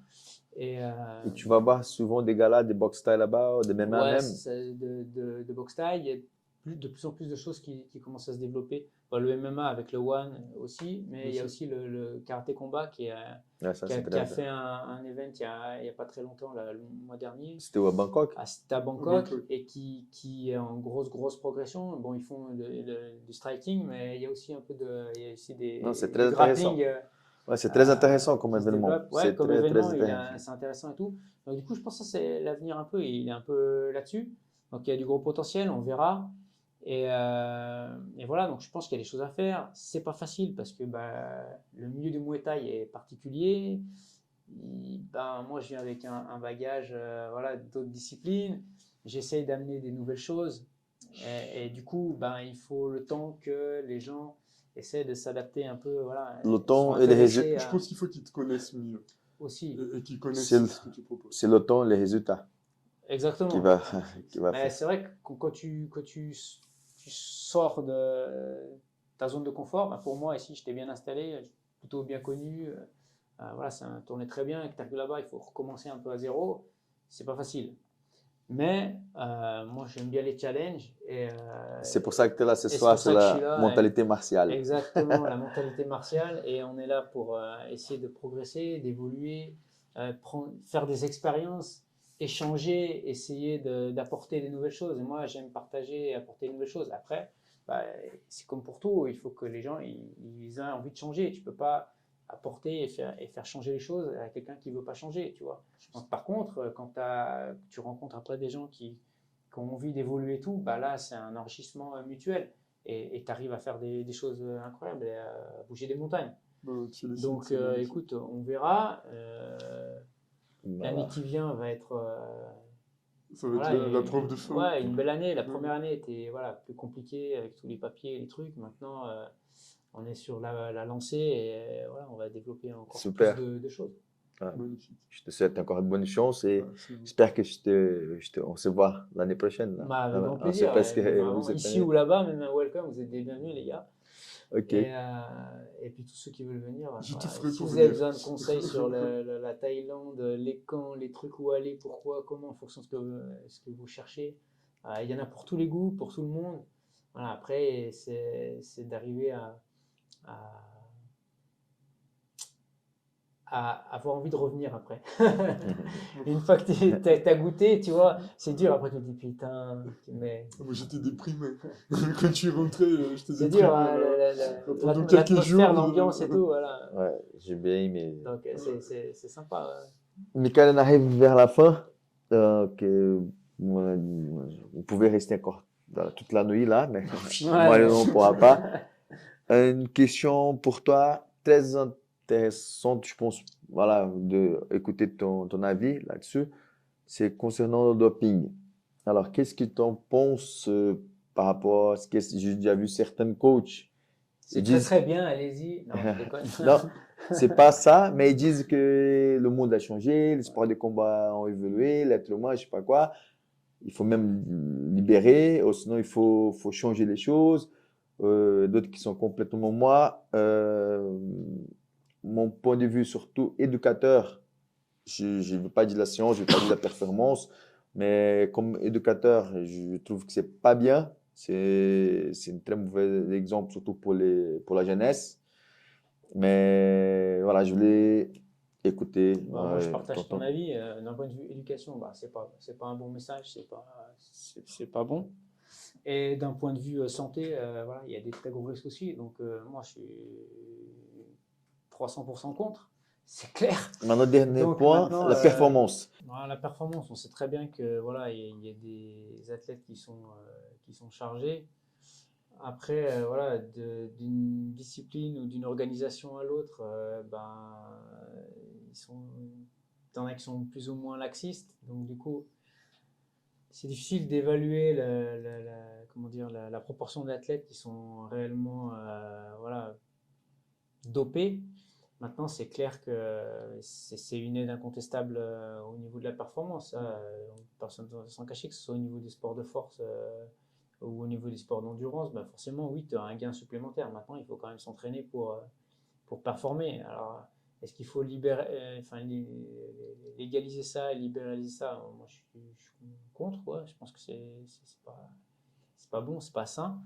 Et après, d'essayer de développer un système de détection qui soit plus efficace pour que les athlètes soient moins Que ce soit plus juste. incités, ouais, que ce soit plus juste parce et qu'ils que soient moins incités Il est aussi à moins charger, que cher. ce soit moins facile. Il est aussi moins cher pour que ça le problème, c'est puisse ça, que être utilisé. Ouais. certains sont contrôlés, d'autres pas. Juste Brésilien, on dit souvent, championnat du monde par exemple, c'est le champion de chaque catégorie, quelque chose comme Ouais. ça. Et après, Et ils disent, après, ouais, aléatoire, ils en prennent un ou deux. ils sont en train de commencer maintenant.